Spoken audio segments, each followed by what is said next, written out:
हाँ जी, good morning students. Today we will do next topic of UV spectroscopy, that is electronic transitions. So last video में मैंने आपको इसका principal करवाया था. तो आज है हमारे पास टॉपिक इलेक्ट्रॉनिक ट्रांजिशंस. तो इलेक्ट्रॉनिक ट्रांजिशंस क्या होती हैं, जिसमें क्या होता है कि एक इलेक्ट्रॉन को प्रमोट किया जाता है into the next orbital of higher energy. ठीक है, तो इसमें क्या है बेटा, हमारे क्या है, अगर हम किसी एक मॉलिक्यूल को देखें, जैसे सपोज मैंने यहाँ पर लिखा है HCH डबल बॉन्ड O. तो यहाँ पर क्या है, ये एल्डिहाइड ग्रुप या कार्बोनाइल ग्रुप की अगर हम बात करें तो इसमें क्या है हमारे पास, अगर किसी भी मॉलिक्यूल को हम ऑब्जर्व करते हैं तो उसमें 3 तरह के इलेक्ट्रॉन्स हो सकते हैं, sigma electrons, pi electrons and n electrons.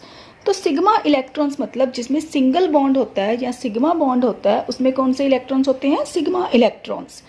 जिसमें हमारे पास डबल बॉन्ड होगा तो वहाँ पर क्या है, पाई इलेक्ट्रॉन्स. जिसमें बेटा हमारे पास लोन पेयर होंगी, जैसे क्लोरीन के पास होते हैं, ऑक्सीजन के पास होते हैं, नाइट्रोजन के पास होते हैं, उसको हम बोलते हैं नॉन बॉन्डिंग इलेक्ट्रॉन्स, जो कि बॉन्डिंग में पार्टिसिपेट नहीं करते. इसीलिए हम इसको क्या बोलते हैं, नॉन बॉन्डिंग इलेक्ट्रॉन्स. तो उसको हम किससे रिप्रेजेंट करते हैं, एन से. ठीक है, तो अब है हमारे पास टॉपिक की इलेक्ट्रॉनिक ट्रांजिशंस. तो इलेक्ट्रॉनिक ट्रांजिशंस में क्या होगा, जब एक इलेक्ट्रॉन दूसरे इलेक्ट्रॉनिक एनर्जी लेवल पर ट्रांजिशंस शो करेगा तो उसको हम बोलेंगे इलेक्ट्रॉनिक ट्रांजिशंस. तो ये हमारे पास बेटा 4 टाइप्स की इलेक्ट्रॉनिक ट्रांजिशंस हैं. फर्स्ट है हमारे पास sigma to sigma star, second is n to sigma star, third is pi to pi star and the fourth one is n to pi star. ठीक है, तो फर्स्ट है हमारे पास बेटा सिग्मा टू सिग्मा स्टार. अब देखो, सिग्मा टू सिग्मा, सिग्मा का मतलब क्या है, हमारे पास सिंगल बॉन्ड. तो सिग्मा स्टार भी किस में आएगा, मतलब सिग्मा और सिग्मा स्टार में डिफरेंस क्या है कि सिग्मा मतलब बॉन्डिंग इलेक्ट्रॉन्स और सिग्मा स्टार मतलब एंटी बॉन्डिंग इलेक्ट्रॉन्स. आपने मॉलिक्यूलर ऑर्बिटल थ्योरी में पढ़ा होगा कि जो एंटी बॉन्डिंग ऑर्बिटल्स होते हैं उसको हम एस्टेरिक साइन से शो करते हैं. तो sigma star is anti bonding and sigma is bonding. ठीक है, तो यहाँ पर हमने क्या बोला कि सारे के सारे क्या होने चाहिए हमारे पास, सिंगल बॉन्ड. तो सिंगल बॉन्ड वाले कौन से होते हैं हमारे पास, सैचुरेटेड हाइड्रोकार्बन्स. ठीक है, तो ये ट्रांजिशंस कौन शो करेगा, सैचुरेटेड हाइड्रोकार्बन्स. और ये जो ट्रांजिशंस होती हैं बेटा, ये काफ़ी हाई एनर्जी की ट्रांजिशंस होती हैं. अगर हम सारी की सारी चारों ट्रांजिशंस को देखें तो सबसे हाई एनर्जी की ट्रांजिशंस कौन सी हैं, सिग्मा टू सिग्मा स्टार.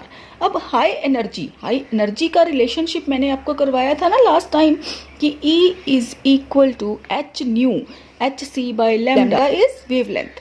तो वेवलेंथ और एनर्जी दोनों क्या हैं, एक दूसरे के इन्वर्सली प्रोपोर्शनल. तो इसमें क्या होगा कि अगर एनर्जी हमें हाई चाहिए तो इसका मतलब वेवलेंथ क्या चाहिए, लो.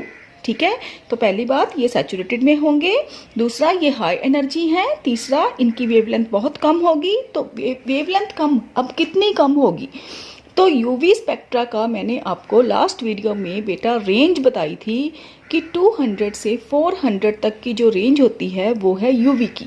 400 से 800 नैनोमीटर तक की जो रेंज है that is visible range.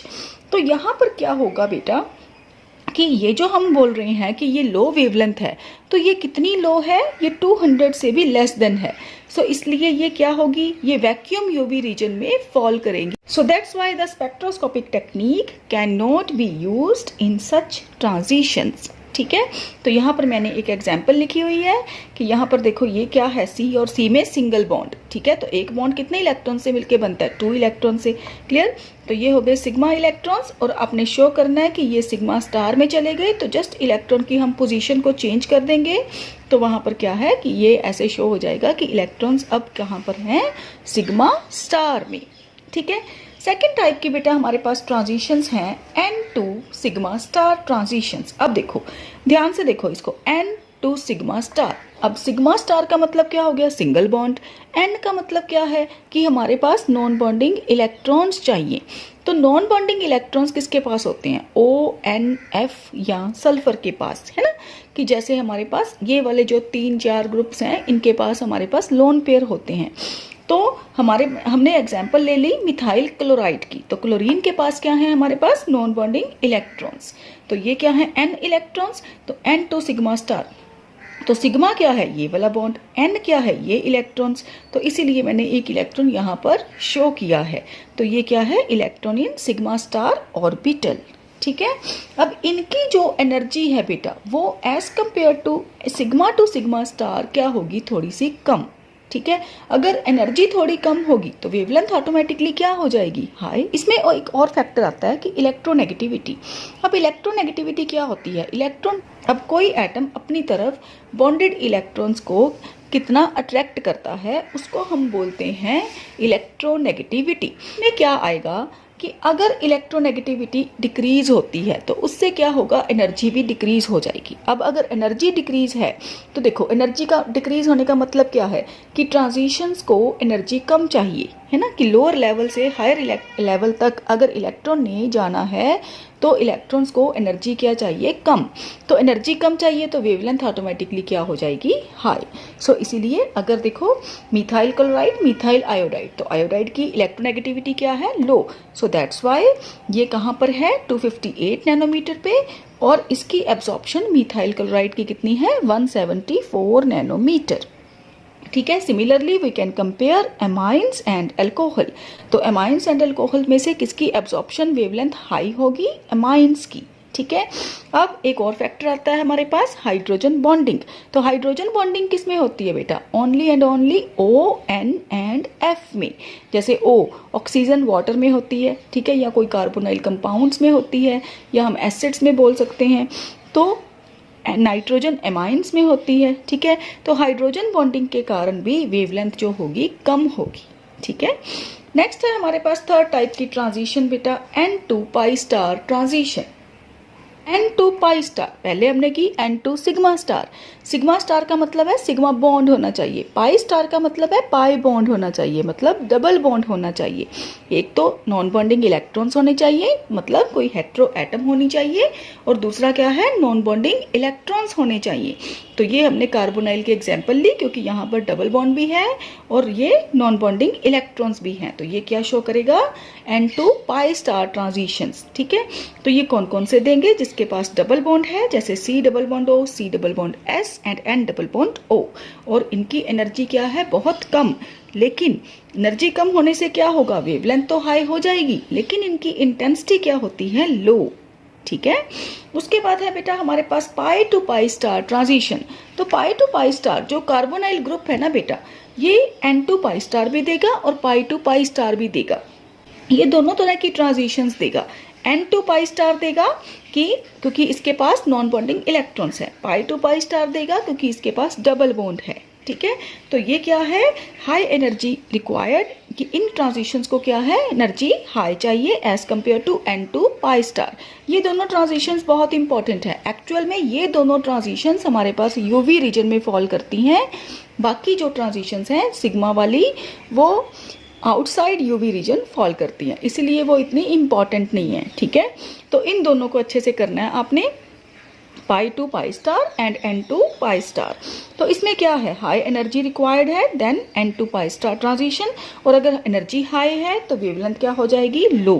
But हमने क्या बोला, N2 पाई स्टार में हमने क्या कहा था कि इंटेंसिटी क्या है, लो, लेकिन यहाँ पर इंटेंसिटी क्या है, हाई। ठीक है, तो इसके ऊपर बेटा शॉर्ट नोट ऑलवेज आता है पेपर में कि आप इसका शॉर्ट नोट बताओ, कि आप शॉर्ट नोट लिखो ट्रांजिशंस के ऊपर। ठीक है, तो आपने क्या करना होता है, जो मैंने आपको डायग्राम शो की थी वो आपने एक डायग्राम बनानी है। उसके बाद ऐसे सारे, सबसे पहले आपने स्टार्टिंग में मॉलिक्यूल का बताना है कि उसमें 3 टाइप के इलेक्ट्रॉन्स होते हैं, sigma pi n, then 4 type की ट्रांजिशंस है, और उसको 1 बाय 1 विद एग्जाम्पल सॉल्व करना है। ठीक है, तो विद एग्जाम्पल आपने उसको एक्सप्लेन करना है। सो नेक्स्ट टॉपिक करते हैं, इफेक्ट ऑफ कंजुगेशन। अब सबसे पहले हमें पता होना चाहिए कि जो कंजुगेशन है वो क्या होती है। तो कंजुगेशन मतलब डबल सिंगल डबल, ऐसे हमारे पास बॉन्ड होने चाहिए कि 2 डबल बॉन्ड्स, मतलब ऑल्टरनेट डबल सिंगल। अगर हमारे पास किसी सिस्टम में, किसी मॉलिक्यूल में ऐसा है तो उसको हम बोलते हैं कॉन्जुगेटेड सिस्टम। तो जैसे मैंने आपके पास एग्जाम्पल लिखी हुई है, डबल सिंगल डबल, CCC। ठीक है, और ज़रूरी नहीं है कि कार्बन कार्बन में ही हो, किसी हेट्रो एटम में भी हो सकता है, जैसे C double bond C, single double bond O। ठीक है। तो कॉन्जुगेशन क्या है बेटा? कॉन्जुगेशन से क्या होगा? जितनी कॉन्जुगेशन ज़्यादा होगी एनर्जी उतनी कम होगी। किसकी एनर्जी कम होगी? लोअर और हायर लेवल के बीच में जो गैप होता है उनकी एनर्जी क्या हो जाएगी? कम। तो एनर्जी कम होने से क्या होगा? वेवलेंथ क्या हो जाएगी? हाई। ठीक है। तो अब हमारे पास जैसे दो एग्जाम्पल्स हैं। एक है हमारे पास 1,3-ब्यूटाडाइईन, दूसरी है इथाइलीन। तो 1,3-ब्यूटाडाइईन में क्या होता है बेटा? 217 नैनोमीटर पे जो वेवलेंथ है वो फॉल कर रही है, और इथाइलीन 175 नैनोमीटर पे फॉल कर रही है। तो यहाँ पर क्या है, जो इथाइलीन है उसमें सिर्फ एक डबल बॉन्ड है, इसका मतलब इसको हम बोलेंगे ये क्या है? Non conjugated system.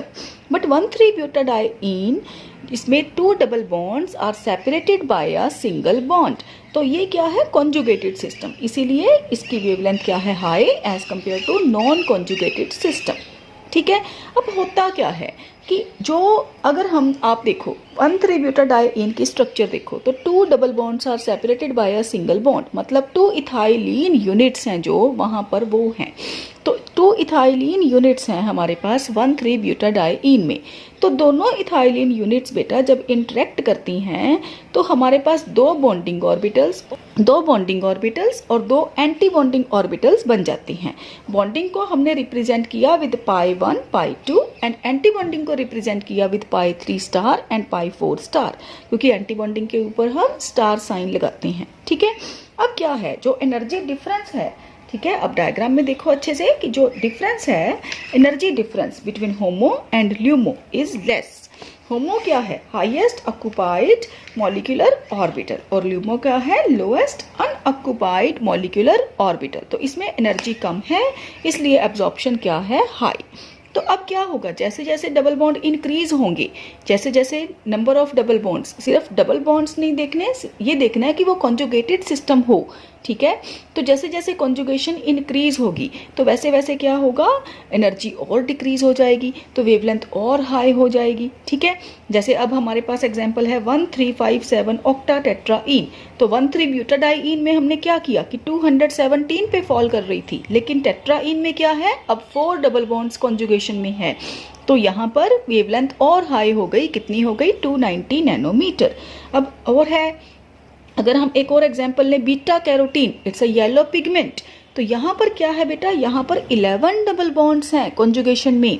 तो 11 डबल बॉन्ड्स जो कॉन्जुगेशन में हैं, इनमें क्या होता है कि ये कितनी वेवलेंथ में आ गए? अब 455। तो 455 क्या है बेटा? 455 तो हमारे पास जो यूवी रेंज होती है वो है 200 से 400 तक, लेकिन यहाँ पर अब बीटा कैरोटीन में कितनी वेवलेंथ में ये एब्जॉर्प्शन शो हो रही है? 455। इसका मतलब ये बन गया हमारे पास विजिबल पार्ट। ठीक है।